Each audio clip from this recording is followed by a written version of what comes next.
tarde, bom dia, boa noite para quem está assistindo mais uma entrevista aqui no nosso canal da Liga Acadêmica. Dessa vez estamos para tratar um assunto que é recente no Supremo Tribunal Federal, que é sobre a DPF 442. Mas antes da gente começar a falar com o professor Anderson, o Paulo vai explicar um pouco do objetivo da Liga e como vai funcionar a entrevista. Boa tarde, boa noite ou bom dia, né? Depende de que hora você está assistindo. Então, o que é uma liga acadêmica? Cara, ela é uma organização estudantil, geralmente em nível universitário. Ela é composta por estudantes de instituições de ensino superior. Ela tem objetivos acadêmicos específicos, né? Que geralmente é promover um aprendizado prático de pesquisa e oferecer oportunidade de network e desenvolvimento profissional, né, do estudante que está querendo se ingressar dentro da área. Basicamente, a liga gera oportunidade tanto para quem está chegando, tanto para quem já está nessa caminhada acadêmica, né? Oferecendo palestra, pesquisas, viagens para inserir o aluno de uma forma mais imersiva, né, dentro do curso. Então, agora se dirigindo ao Dr. Anderson, eu queria que o doutor se apresentasse para quem não conhece e depois começar a contextualizar um pouco o tema, que é a DPF 442, e um pouco da legislação do aborto no Brasil. Senhoras e senhores, espero que todos estejam bem. Agradeço a oportunidade de participar desse evento, de contribuir de alguma forma para que o estudo do direito ele seja fomentado, seja incentivado no meio acadêmico. E foi um prazer muito grande estar com você. Eu sou professor de direito, um simples professor de direito que, que quer que quer levar um pouquinho de conhecimento para que pessoas que estejam dispostas a estudar realmente mudem de vida. E esse tema que nós vamos tratar hoje, além de ser um tema interessante para quem está se preparando para um eventual concurso público, é um tema que suscita grandes emoções e polêmicas, porque pode ser que você que esteja ouvindo, assistindo o podcast ou esteja passando por algo que tem a ver com o que nós vamos falar aqui, ou conhece alguém que está passando por algo nesse sentido, ou até mesmo já passou, né? E é um tema que fala sobre aborto, legalização não, né? Descriminalização do aborto, e temas correlatos, né? Que são sensíveis ao direito quando você mistura o direito com moral, com religião, e por isso fica toda essa polêmica em volta do tema. Eu espero poder contribuir de alguma forma para que a gente consiga sair daqui com, pelo menos entendendo do que se trata a DPF 442 e cada um, depois de ouvir nossos comentários, leia um pouco a respeito, tome as suas decisões e as suas posições. A gente não está aqui para impor nada para ninguém no que diz respeito acadêmico, simplesmente é um campo de debate, um campo de ideias. A ideia aqui basicamente é essa. Então, agradeço muito a oportunidade, pessoal da Liga Acadêmica, por me convidar para eu poder fazer parte aí desse seleto grupo dos grandes entrevistados que vieram aqui. Eu assisto, costumo assistir aí o que vocês postam, são conteúdos bem interessantes, e eu fico muito honrado de participar desse grupo seleto. A honra é toda nossa. Sabemos da dificuldade que é no dia a dia, em questão de tempos, as tarefas do dia a dia. Então, mais uma vez, muito obrigado. Para começar o nosso papo aqui, eu gostaria que o doutor explicasse um pouco. Eu sei que foge um pouco da área de penal, mas para chegarmos lá, eu acho que a gente tem que contextualizar e trazer essa informação um pouco sobre o que é a DPF 442, em que pé está e como que está essa tramitação aí no Supremo. Bom, primeiro é o seguinte, a DPF, ela, na verdade, é uma abreviação, né, de uma ação constitucional, que é a arguição de descumprimento de preceito fundamental. Basicamente, a DPF, ela questiona a recepção ou não, nesse caso aqui da 442 é isso, a recepção ou não do que está previsto em 2 artigos do nosso Código Penal. Ou seja, a nossa Constituição é de 1988 e o nosso Código Penal ele é da década de 40.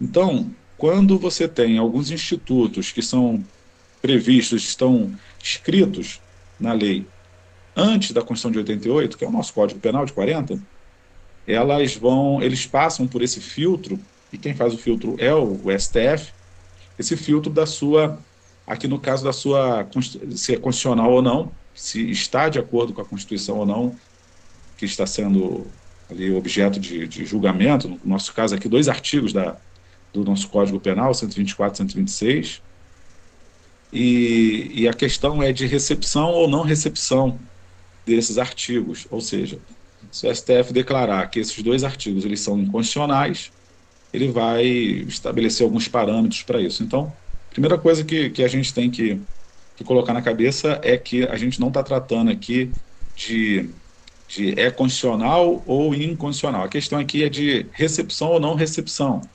porque são artigos datados aí da década de 40. E a DPF ela tem esse porquê de existir, né? Então, basicamente é isso. Questiona leis, artigos, previsões normativas anteriores à nossa Constituição de 88. Então, esse é o motivo é isso que significa a DPF, né? É que assim, em breves palavras, tem mais sentidos, mas para o nosso tema aqui específico, justamente nesse sentido. Perfeito.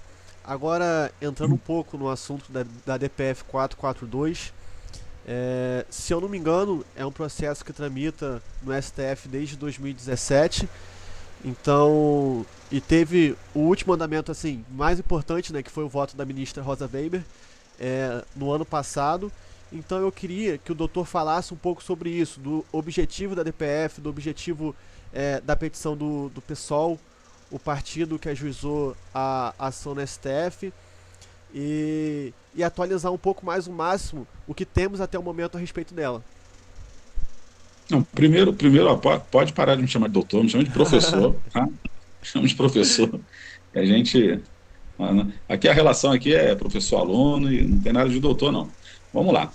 O que está sendo questionado aqui, conforme eu falei para vocês, é o seguinte: o PSOL, né, o Partido Socialista, ele propôs essa ação, essa DPF, a DPF 442, né? Junto, não foi o pessoal sozinho, foi junto com a ANIS, Instituto de Bioética, então tem também uma representação da sociedade civil aí no meio, que justamente questiona essa recepção ou não desses 2 artigos do nosso Código Penal. Estou com o Código Penal aberto aqui, se vocês me permitem para que eu leia, Claro. vou pegar uma colinha aqui. Basicamente é do artigo 124, que diz o seguinte: provocar aborto em si mesma ou consentir que outrem lhe provoque. Então, esse é um dos artigos, artigo 124, que é aquela questão onde uma mulher descobre que está grávida e ela não quer levar essa gravidez adiante e ela resolve fazer o aborto. Então, geralmente, ela não conta para ninguém, não conta para ninguém da família, esconde isso. Às vezes, não conta nem para o seu parceiro e ela decide abortar. Então, não é uma situação tão fácil assim, tão simples, porque exige ali da mulher uma certa reflexão no que se ela vai tomar essa decisão ou não, o que ela vai fazer da vida dela. E, geralmente, ela toma essa decisão sozinha.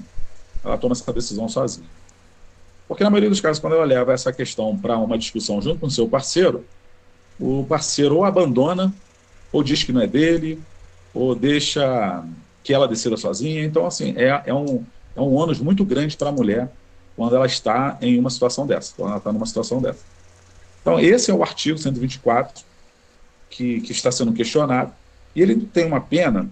A pena não é uma pena tão elevada. A pena é uma pena de 1 a 3 anos. Embora a pena não seja uma pena elevada, de 1 a 3 anos, é um crime que está enquadrado nos crimes dolosos contra a vida. Então, a pena dele não é elevada, mas ele é julgado no júri. Então, ele vai para o júri popular. Mesmo com essa tramitação lá pelo procedimento especial do Tribunal do Júri, nós temos alguns institutos que, que possibilitam esse processo nem chegar ao final. Um dos institutos é a suspensão condicional do processo.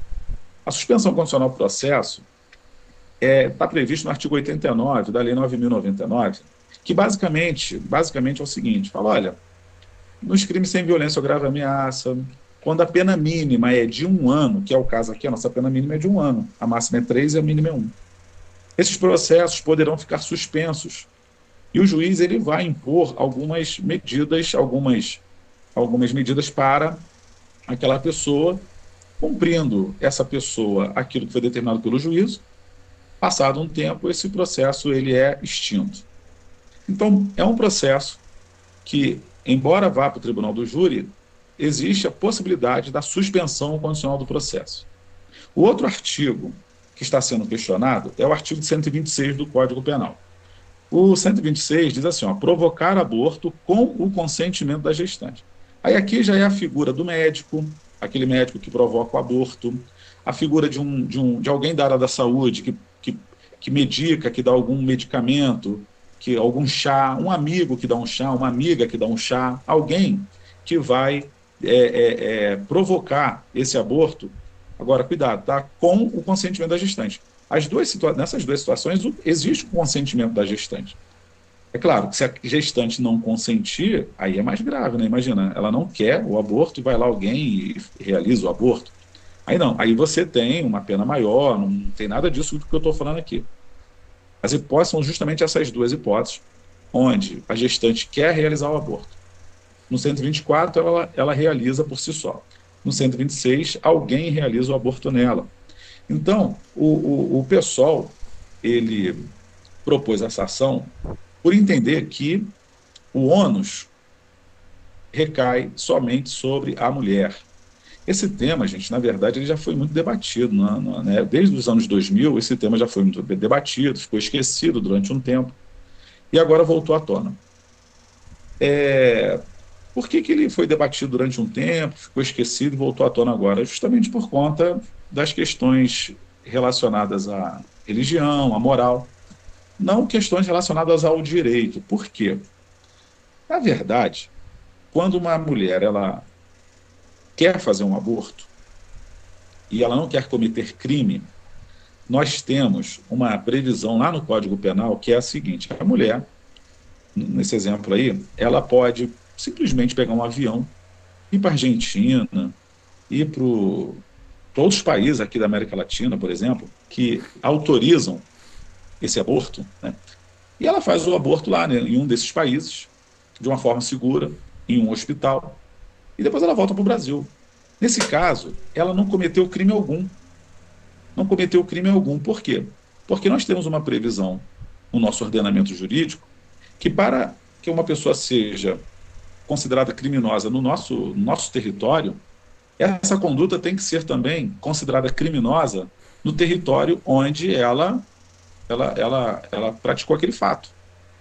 No nosso caso, aqui, por exemplo, a Colômbia, se eu não me engano, a Colômbia e a Argentina eu tenho certeza, acho que a Colômbia também, lá o aborto, ele é autorizado. Lá o aborto é autorizado.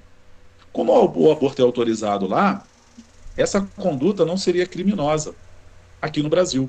Porque para ser crime tem que ser crime no Brasil e também deveria ser crime na Argentina, o que não é. Então, uma pessoa que tem uma situação econômica melhor, ela vai para fora do país e faz o aborto. Volta para o Brasil e não cometeu crime nenhum. O que acontece na maioria dos casos desses processos, no que diz respeito ao aborto, ele está muito ligado à questão socioeconômica da vítima. Porque são essas mulheres que não podem sair do país, não têm dinheiro para arcar com uma passagem aérea ou de ônibus, com os gastos de hospital em um outro país, e acabam realizando um aborto em clínicas clandestinas de forma insegura, levando às vezes a óbito, né, o óbito dessa mulher. Então essa questão da DPF, ela considera muito esse lado socioeconômico e o lado da vulnerabilidade da mulher. Não significa dizer que será algo legalizado, mas sim algo que não será mais objeto de estudo do crime, ou seja, não será mais considerado uma conduta criminosa. Então, o parâmetro que estabelecido nessa DPF é que uma gestação que ela está até a 12ª semana, ela possa ser interrompida por interesse da mulher. E a mulher, ela buscaria, né, o SUS, por exemplo, ou até mesmo uma clínica particular, que aí já não seria mais crime, e até a 12ª gestação, ela estaria autorizada pela lei para fazer esse aborto. Essa questão da 12ª semana é uma questão que tem muito a ver aí já com a área da saúde. Os médicos, eles dizem, inclusive, que até ali a 12ª, a 14ª semana, você tem a possibilidade de realizar essas manobras abortivas de forma segura, interromper com segurança, né, essa gravidez.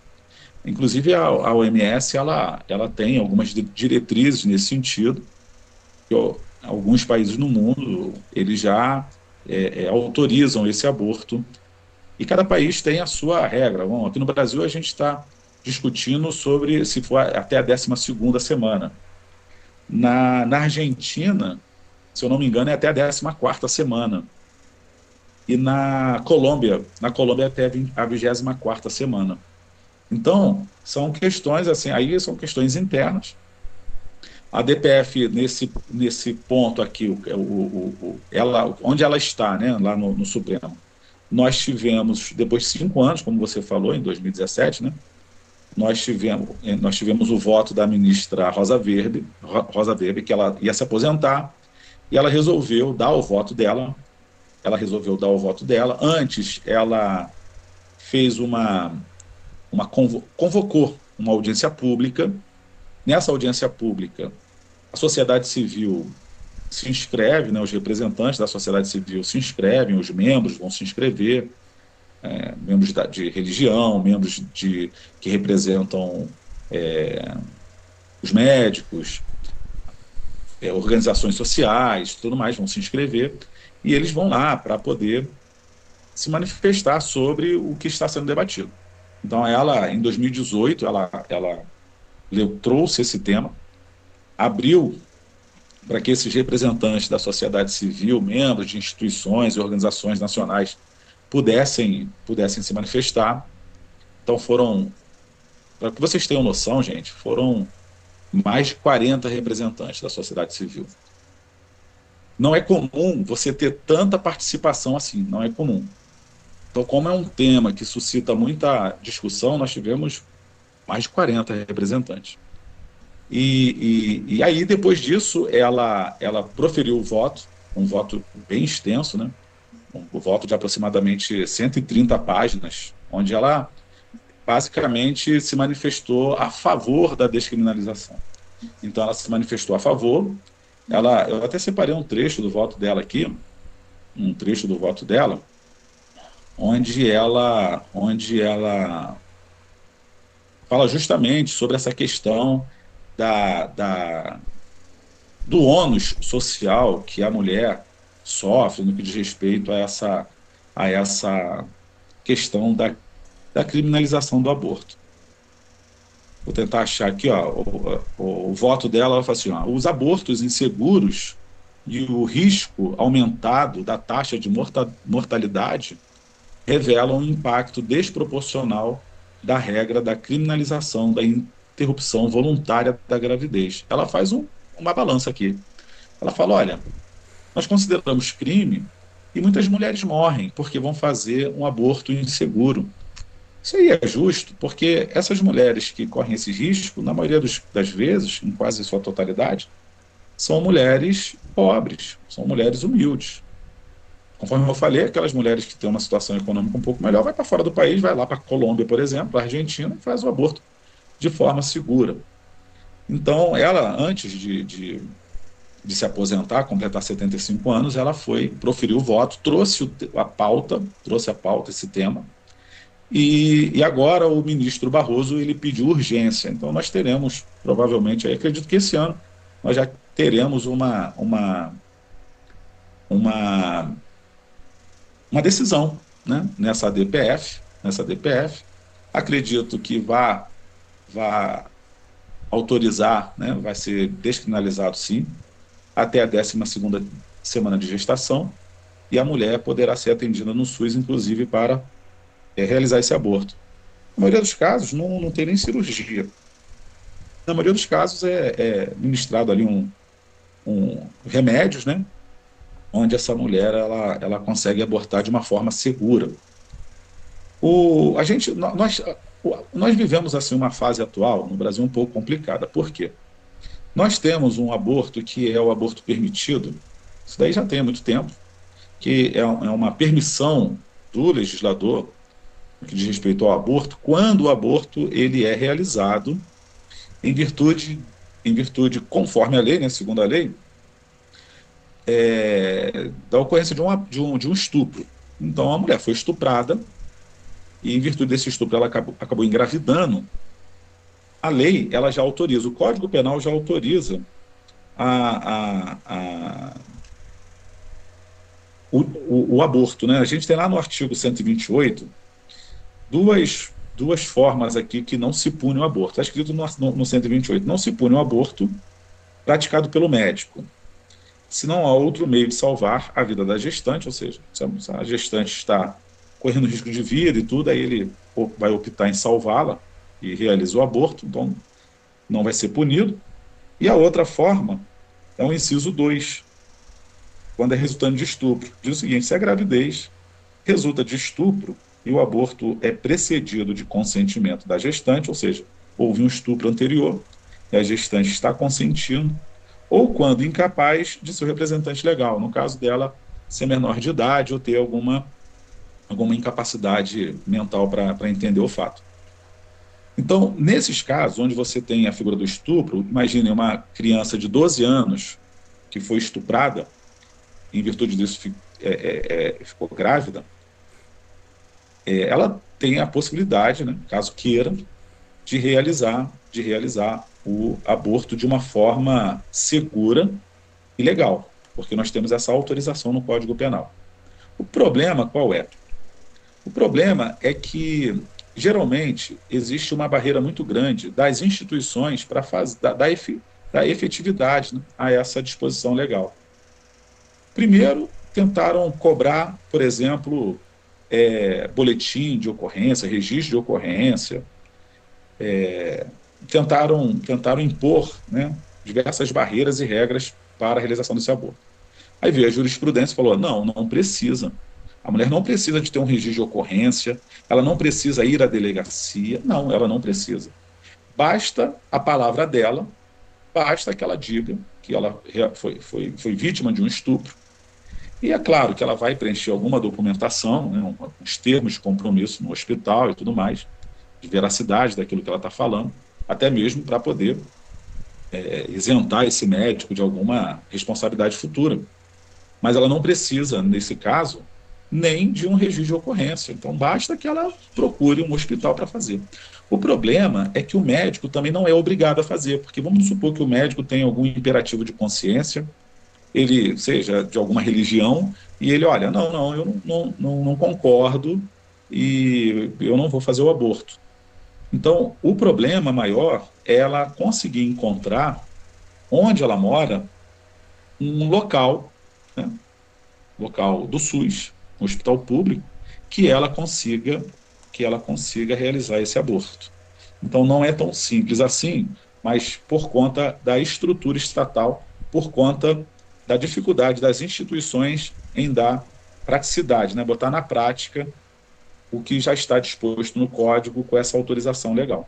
Então, nós temos essa autorização em caso de estupro, em caso de salvar a vida da gestante, que são duas hipóteses legais, que estão no artigo 128, e uma outra hipótese, que é a questão do feto anencéfalo. O feto anencéfalo foi de uma outra DPF, nós tivemos também essa polêmica, de uma outra DPF, a DPF número 54, se eu não me engano, onde um casal estava buscando na justiça o direito de poder fazer o aborto, porque toda a documentação, todos os exames já mostravam que aquele feto ele não conseguiu fechar a calota craniana, e aí ele não teria chances de sobreviver. Então ele iria nascer e morrer. E eu imagino o trauma, né? Uma mulher carregar uma gestação de um feto que vai nascer e já vai nascer e morrer. O trauma e o psicológico que é para essa mulher, porque enquanto o feto está na barriga, ele está ali, está crescendo, se desenvolvendo. O problema é quando nasce. Então, assim, é algo que beira até a questão de desumanidade, né? Você é uma pessoa trazendo um sofrimento tão intenso para aquela mulher gestante. E nesse caso, pessoal, a questão demorou tanto para ser resolvida que, de fato, esse neném nasceu e morreu. No fato da ação, na questão da ação, quando houve a autorização, o neném já tinha nascido e já estava morto. Mas o STF foi e fixou parâmetros, e aí ele trouxe para a jurisprudência uma autorização que vale para todos os casos semelhantes, onde o feto anencefalo, a mulher que queira também, ela pode realizar esse aborto. Então nós temos duas autorizações legais, que é o aborto em virtude de estupro, o aborto em virtude para salvar a vida da mulher, e no caso de gravidez com feto anencefalo. O que a DPF 442 está trazendo é justamente mais duas situações de descriminalizar o aborto, que é no caso da mulher querer realizar o aborto até a 12ª gestação, e ela conseguir buscar um auxílio médico para isso, e o médico que auxiliá-la não responder criminalmente por isso, não responder pelo artigo 126. Ou seja, ela não praticaria o crime do 124, ele não praticaria o crime do 126, o crime do 126, eles não iriam a júri popular, onde eu falei aqui até que quando vai a júri, né, você, antes de chegar a júri, você tem a possibilidade da suspensão condicional do processo, mas até que se chegue à suspensão do condicional do processo, você já, na maioria dos casos, você já teve inquérito, você já teve a citação da pessoa, a pessoa já foi até a delegacia prestar esclarecimentos, já tem um processo em curso,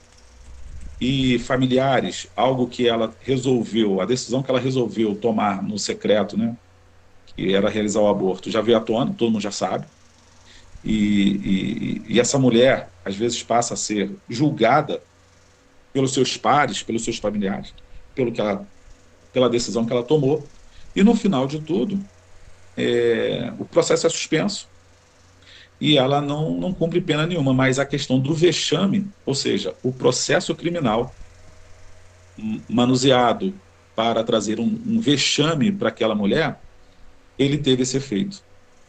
Então, tudo isso está sendo discutido na 442. Tudo isso é objeto de estudo e pedido na DPF 442. Tudo bem? Não sei se eu fui claro, né? Eu falei muito, se eu fui claro. Foi Mas sim, basicamente isso. foi sim, muito claro e objetivo. É, basicamente, tudo que você falou, eu queria colocar um assunto em debate, queria também ouvir a opinião do Paulo sobre, se o Paulo vai ter alguma pergunta a acrescentar, mas uma questão muito importante que você falou durante toda a sua fala foi da questão do que eu considero as chamadas penas informais do aborto.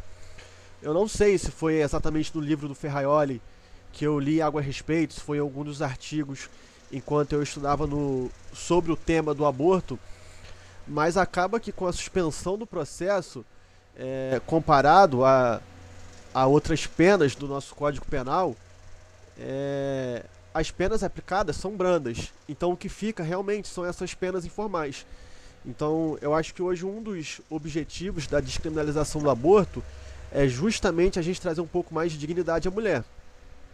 Entretanto, quando a gente imagina aquela clara balança do direito, a gente coloca de um lado todas essas questões também socioeconômicas, porque é verdade, o professor deixou bem claro isso, que as mulheres que realmente têm condições econômicas, elas podem abortar. Isso é uma questão até que clara. Então fica realmente a lei do aborto destinada só às mulheres pobres. Então a gente tem desse lado o direito das mulheres e de um outro lado fica o direito do feto. Então, assim, a gente tem dois direitos fundamentais que são colocados em balança. A gente tem o direito à vida e o direito à liberdade, entre outros, mas esses mais importantes. Então, a gente, no direito, a gente abraça muito essa questão no direito civil, a gente abraça essa questão de proteger o feto. Aí entra toda aquela questão de onde começa a vida, se é na concepção, se é no desenvolvimento da atividade cerebral. Mas enfim, eu queria ouvir a opinião de vocês, como que a gente pode, que é uma questão também que está em discussão para a descriminalização do aborto, como que a gente pode tutelar esses dois direitos de uma forma que os dois fiquem equilibrados? Dentro da pergunta do Pedro aí, na verdade eu não vou nem falar sobre, mas na verdade eu vou tentar tirar uma dúvida com a pergunta do Pedro, porque nesse caso que ele colocou aí, Anderson, a gente aplicaria talvez o princípio da proporcionalidade para poder fazer essa equiparação entre esses dois aspectos que ele colocou aí, o direito do feto e o direito da mãe, da mulher, né? Nós temos aí o que os constitucionalistas eles falam de colisão de direitos, né? Nós temos dois direitos fundamentais que estão em colisão. E nesses casos você tem julgamentos onde você não vai anular um direito, sobrepor outro direito, porque os direitos fundamentais eles coexistem.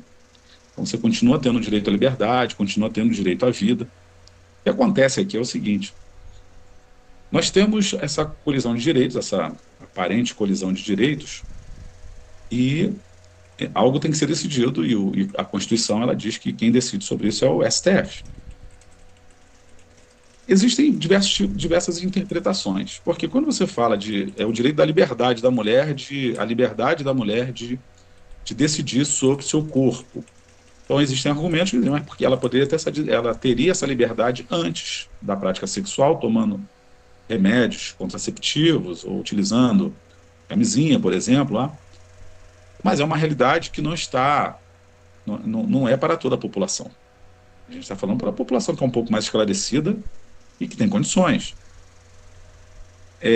Existem também argumentos no que diz respeito à liberdade da mulher para decidir, e aí você vai tirar a vida de um ser humano, de uma pessoa, que é até questionável, até onde começa a vida, no que diz respeito, até onde nós temos um ser humano formado, se é até os 12 meses, se depois que nasce. É uma discussão tremenda isso, que leva em consideração não só o direito, mas a medicina.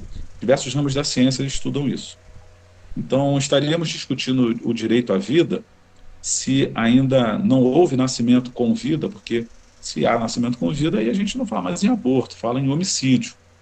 Então, são temas que estão em aberto. Então, por isso que ele é um tema que no início aqui nós falamos, olha, nós não vamos traçar, assim, dizer para você o que é o certo, o que é o errado. A questão aqui é uma questão que está sendo debatida no meio jurídico, não de legalizar o aborto, assim, a partir de agora é legalizado, pode abortar. Não. A questão é descriminalizar, dar uma opção para a mulher dela tomar essa decisão e aí, com isso, não praticar crimes. Nós tivemos, por exemplo, algumas colisões de direito que o STF até teve que interpretar e dar a decisão, por exemplo, no que diz respeito a direito à divulgação, publicidade, né, de imprensa, direito da imprensa a divulgar e publicar a informação, e o direito da intimidade, até onde esses direitos podem coexistir, né, eles devem coexistir, mas até onde um acaba influenciando no outro. Então, nós tivemos um caso de uma atriz famosa que não queria que determinadas imagens dela fossem a público, foram captadas por um repórter e tudo mais. Prevaleceu o direito à intimidade. Prevaleceu o direito à intimidade porque ela estava em um momento de intimidade, ela não estava em um momento público.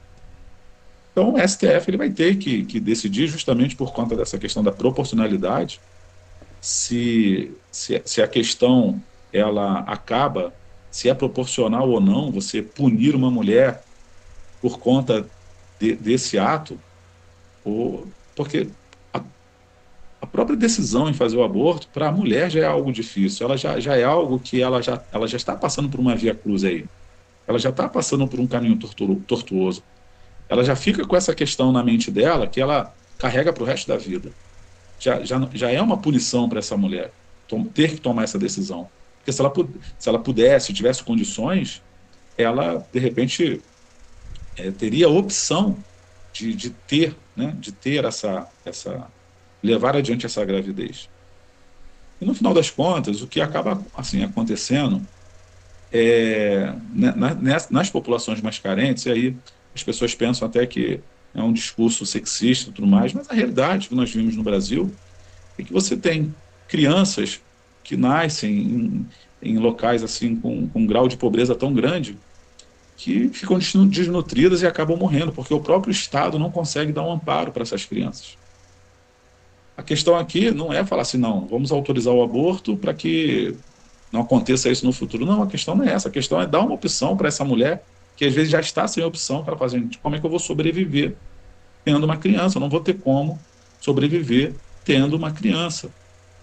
Dá essa opção para essa mulher. Porque ela sabe que no futuro ela vai passar por uma situação que às vezes ela não consegue dar o suporte necessário e essa criança morre por falta de comida.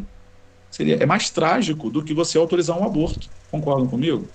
Então, é claro que a descriminalização não vai ser só para mulheres de uma classe social mais humilde, mais carente, vai para todas as mulheres, mas essas questões também devem ser levadas em consideração. Então, vamos aguardar o que o STF vai decidir nessa DPF, e acredito que, decidindo pela descriminalização ou não, vai ser criticado por isso, porque nós temos grupos que são contrários e grupos que são favoráveis. O nosso próprio Congresso é meio dividido no que diz respeito a isso, porque a questão acaba dentro do Congresso esbarrando nos votos, né? Então, se o camarada ele foi eleito por uma bancada mais conservadora, é bem provável que ele vá criticar caso o STF descriminalize e vice-versa. Então, nós temos aí um debate aberto. Eu acredito até que o STF ele vá descriminalizar, mas não vai ser um julgamento unânime. Acredito que vai ter ali muitas divergências, vai ser bem apertado, mas eu acredito que vai ser descriminalizado, porque nós já tivemos uma tentativa no passado que não foi à frente. E vamos aguardar, vamos ver o que vai acontecer. Nos Estados Unidos, inclusive, nós tivemos um movimento aí, coisa de 1 ano, 2 anos atrás, onde já nos Estados Unidos já é descriminalizado há muito tempo, e voltou a criminalizar. A discussão lá foi ao contrário, né? Foi de voltar a criminalizar algo que já não era mais crime, por conta da formação atual do legislativo daquele país. Então, olha como é que o tema ele é bem sensível e suscita muitas discussões, né? Sim. Quer acrescentar algo, Paulo? Tá mutado. Então, Pedro, não, nada a acrescentar, não. Eu queria, assim, deixar só um pouco mais pessoal, fazer uma pergunta para o Anderson. Não sei se ele vai me responder, mas qual é o posicionamento dele em relação a isso, a descriminalização do aborto? Se você é a favor ou contra essa descriminalização? O que você pensa pessoalmente a respeito dessa questão? Eu sou totalmente favorável. A minha posição, e não só no que diz respeito ao aborto, mas a outras condutas onde colidem com o direito, com a liberdade das pessoas de tomarem decisões para a vida delas, que essas decisões elas não sejam consideradas criminosas. Então, totalmente a favor, justamente porque você tem possibilidades de descriminalizar, conforme eu falei no início, Uma mulher que não quer sofrer um processo criminal, fazer um aborto em outro país. Então você já tem aí uma questão relacionada à vulnerabilidade financeira. Então seria uma forma de punir o pobre, manter essa criminalização, uma forma de punir o pobre, uma forma de tirar o direito da mulher decidir sobre o seu corpo. Nós estamos caminhando, a nossa sociedade está caminhando para. Nós estamos em pleno século XXI e discutindo sobre isso. Algumas sociedades do passado, isso daí não seria nem discutido, porque já era autorizado por algumas sociedades do passado. E, pessoalmente, eu acredito que se o nosso Código Penal fosse escrito na década de 40, nós tivéssemos representantes femininas, né, mulheres, a gente fala da década de 40, onde eu acredito que nós não tínhamos nenhuma deputada, nenhum senador. Eu acredito que se naquela época nós tivéssemos a formação atual do Congresso hoje, com mulheres, dificilmente esse tema teria passado e seria crime essa forma de aborto. Então, a partir do momento que você começou a dar mais voz para a mulher no legislativo, no judiciário, esses temas eles voltam combatendo uma sociedade patriarcal, que é a nossa, uma sociedade patriarcal em desconstrução, mas é uma sociedade patriarcal, e é um tema que tem tudo a ver com o direito da mulher. Então, eu sou totalmente a favor, totalmente a favor. Deixar que a mulher decida se vai continuar com a gestação ou não. Sabe por quê? Porque depois que ela tiver o filho, ela é que vai segurar esse foguete para o resto da vida. A gente está cansado de ver em audiências de famílias, aí, de audiência na área de família, onde é uma luta para conseguir uma pensão. Às vezes, dependendo da situação econômica do pai, a pensão é 350 a 400 reais. Não paga e tem aí uma movimento da máquina estatal para que ele seja executado, com risco de prisão e tudo. E essa mulher que está com essa criança, ela não consegue trabalhar, porque se não tiver com quem deixar a criança, ela não consegue trabalhar.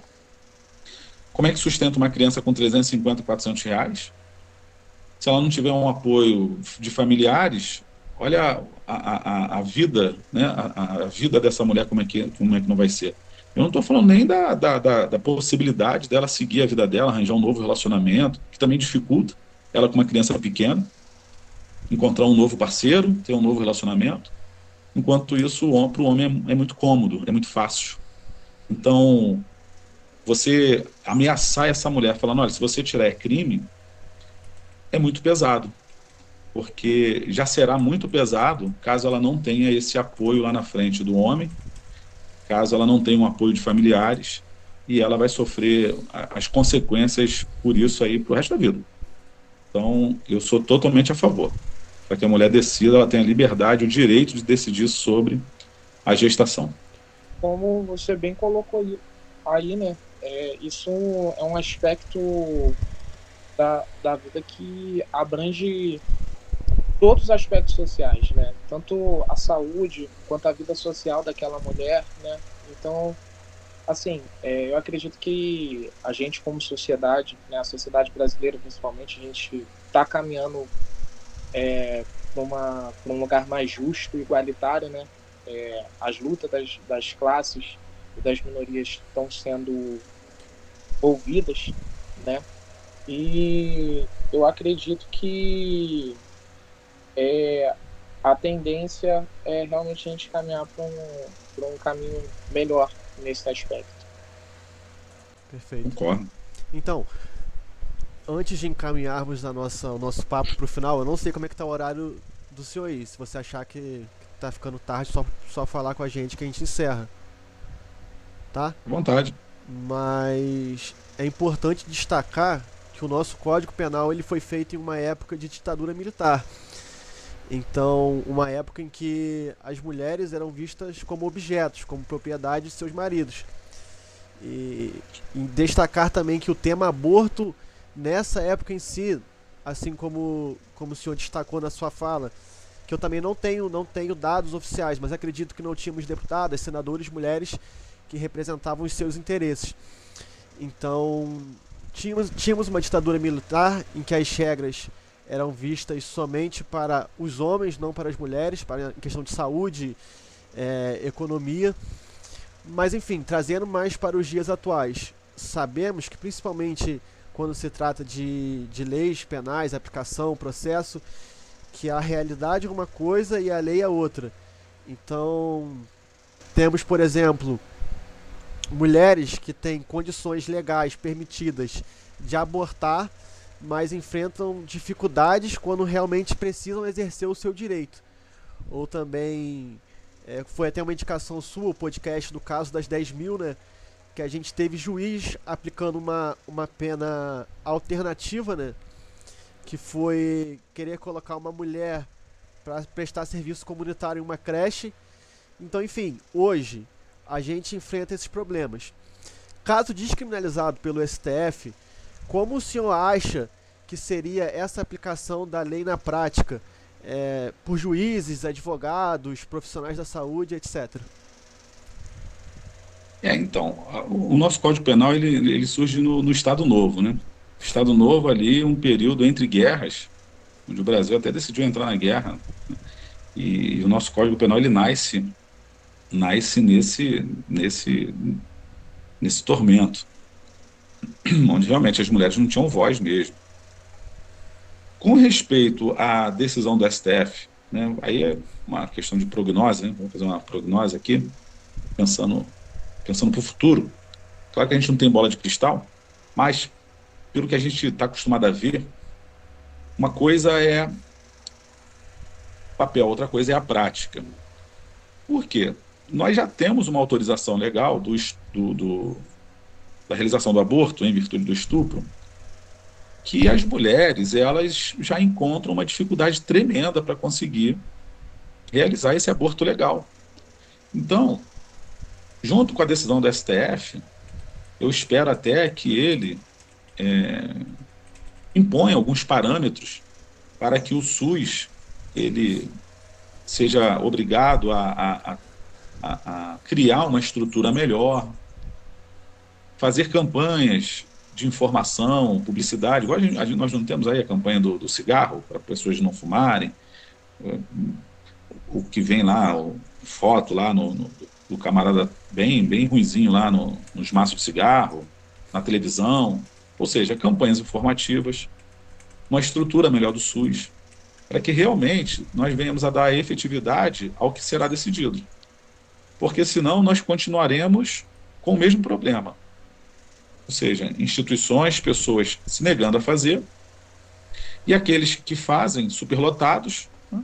Superlotados, porque ainda vai continuar sendo algo que a mulher vai preferir fazer no secreto.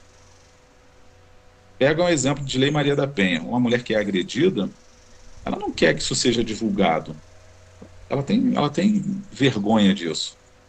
Assim como uma mulher que queira realizar um estupro, e esse estupro seja legalizado, né? Um estupro de uma mulher que foi vítima de um estupro, queira realizar um aborto, porque é um aborto legal, ela não quer que as pessoas saibam disso.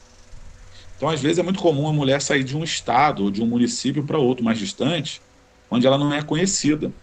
Nós estamos falando em Miguel Pereira. Imagina Miguel Pereira, se Miguel Pereira tivesse um centro nesse sentido, atendimento pelo SUS. Eu acredito que muitas mulheres de Miguel Pereira não gostariam de ser atendidas em Miguel Pereira, porque elas iriam acabar esbarrando com enfermeiros, médicos, pessoal da área administrativa do hospital, que são conhecidos, cresceram juntos, e daqui a pouco está todo mundo sabendo algo que ela não queria que ninguém soubesse. Então, olha como é que é complexo a coisa. Então, por exemplo, aqui no Rio de Janeiro, como é um estado mais populoso, você teria uma opção da mulher sair de Miguel Pereira e, de repente, fazer em Nova Iguaçu, fazer na capital, lá no Rio de Janeiro. Mas você teria que ter uma estrutura do SUS para isso, ou seja, locais de atendimento em diversos pontos dos estados, né? O que nós não temos hoje. Então, com certeza, essa dificuldade ela terá que ser também enfrentada. para que o SUS tenha essa estrutura. Porque clínicas particulares poderão realizar. Clínicas particulares poderão realizar. Aí vai ter uma questão aí econômica no meio, né? Se a pessoa vai ter condição de pagar ou não pela consulta, pelo medicamento e tudo mais. Então, teremos aí esse problema social na frente, porque o SUS, como nós sabemos, ele não tem uma estrutura para atender, às vezes, o básico, e essa estrutura para mais essa demanda terá que ser criada. Terá que ser criada. Porque do jeito que está, realmente não vai conseguir atender. Perfeito. Por último, para encerrar minha participação, aí eu vou dar espaço para o Paulo, ver se ele tem alguma dúvida. Depois para o senhor novamente, para caso queira acrescentar alguma coisa que não foi perguntada. A gente deixou até num roteiro aqui, mais ou menos. Mas enfim, um dos principais argumentos de quem é contra a descriminalização do aborto é em relação dele ser banalizado. Ou seja, ser usado como método contraceptivo. Eu queria saber a opinião do senhor, que já se demonstrou favorável à descriminalização, a opinião em relação a isso e também quais seriam os possíveis critérios que o STF colocaria, na verdade, que depois voltaria para a Câmara legislar, mas quais seriam os critérios que deveriam haver para que isso não ocorresse? A questão de pessoas utilizar em massa a autorização para realizar o aborto como método contraceptivo, eu acredito que isso não aconteceria. Por quê? Porque nós já temos a hipótese de realização de aborto legal quando a vítima de estupro. Como a gente sabe, não precisa de registro de ocorrência, de RO, não precisa de nada disso, basta que uma mulher vá a um hospital e ela fala, fui vítima de estupro e quero fazer um aborto, concorda comigo? É a palavra dela. E o que nós observamos na prática é que não existiu um aumento de, de realização de aborto legal porque a mulher é vítima de estupro. Então, como método contraceptivo, eu não acredito, porque os métodos contraceptivos estão aí. É claro que a pessoa pode descuidar e acabar engravidando através de uma gravidez indesejada, e ela terá essa opção ou não, ao invés dela pagar caro naquela pílula do dia seguinte, que ela pode se utilizar, ela, a partir do momento que verifica a gestação, caso o STF autorize, até 12 semanas, ela realiza o aborto. Mas eu acho que não seria como forma de, vou utilizar isso como método contraceptivo, justamente porque não se utiliza o aborto legal como método contraceptivo. Nós já temos a autorização, ele não é utilizado nesse sentido. Então, porque até que a mulher chegue a essa decisão de realizar o aborto é algo também que é sensível para ela. Não é assim, se eu engravidar, eu vou lá e aborto, simples assim. Não, a mulher reflete sobre isso, ela pensa sobre isso. Então, ela coloca na balança várias questões até ela tomar a decisão dela. Se a mulher estiver numa situação tão crítica, a ponto de chegar e falar, né, que foi vítima de um estupro para fazer esse aborto legal e de forma gratuita, aí, claro que você vai ter questões pontuais. A gente não tem como negar que isso pode acontecer. Mas eu acredito que seriam questões pontuais. Não seria em grande quantidade, né, o número de casos. Perfeito. Paulo?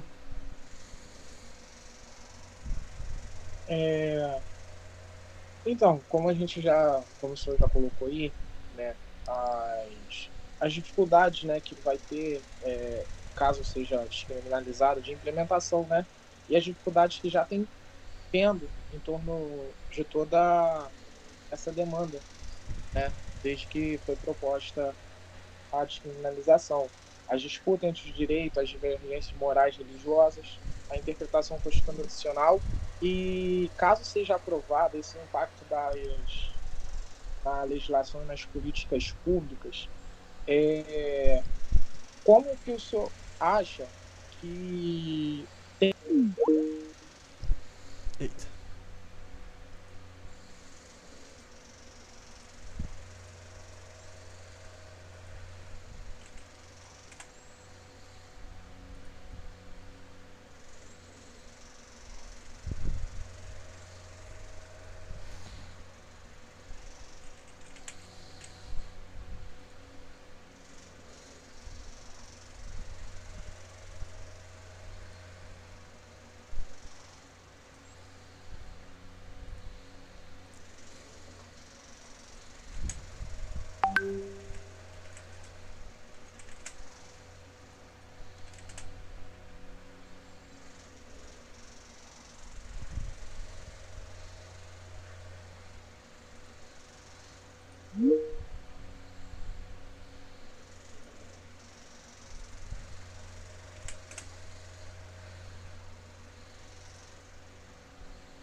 Tá me ouvindo, Pedro? Tô ouvindo.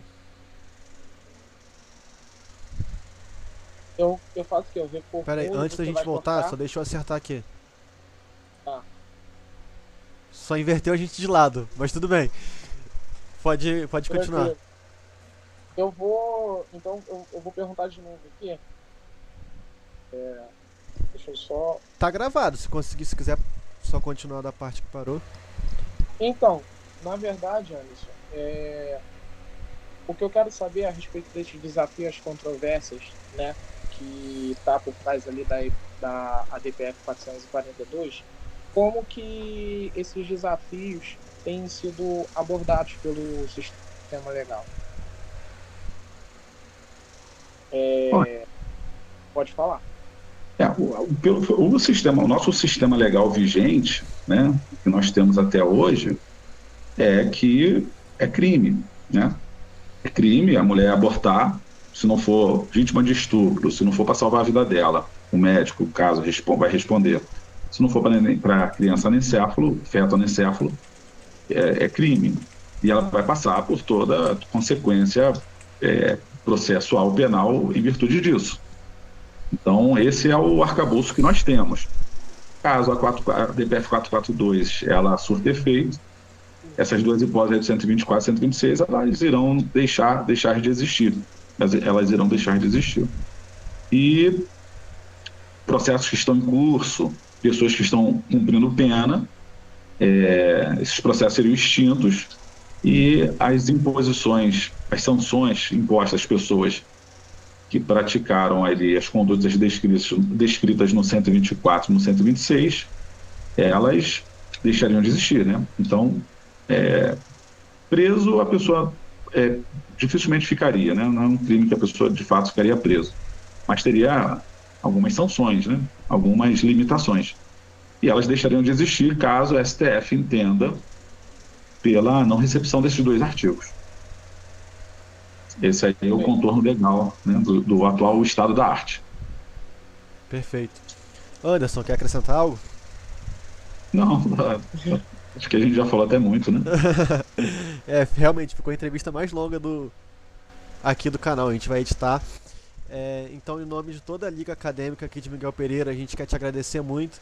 Sabemos, novamente, a dificuldade que é parar para ter um tempo e dividir esse conhecimento com a gente.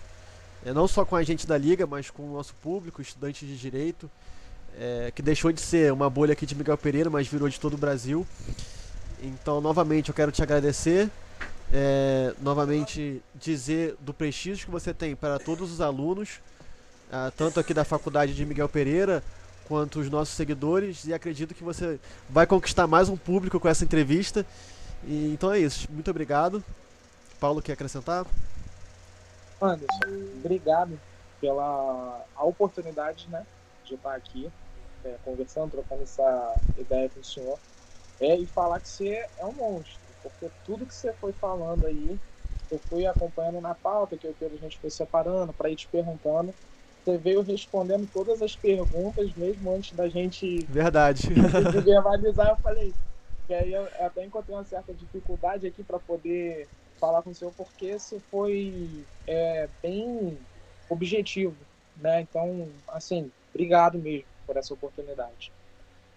Não, eu que agradeço o convite, poder Não, eu que agradeço participar desse projeto, esse projeto que iniciou há pouco tempo e já está aí com tanto sucesso, né? Ver o crescimento de vocês, poder acompanhar esse crescimento vocês podem ter certeza, eu aprendo tanto quanto vocês quando nós estamos nessas reuniões, nessas conversas, nesse bate-papo. É um prazer imenso poder participar. Fico muito honrado pelo convite. Muito obrigado. Mais uma vez, obrigado. Obrigado a você também que assistiu até aqui no nosso canal do YouTube. A gente pede de coração que se inscreva, deixe o like e ajude no compartilhamento, porque acredito que futuramente a gente pode até voltar a ter alguma entrevista com o Anderson e com outros profissionais também. Muito obrigado e tchau, tchau. Tchau, tchau. Fiquem com Deus. Valeu.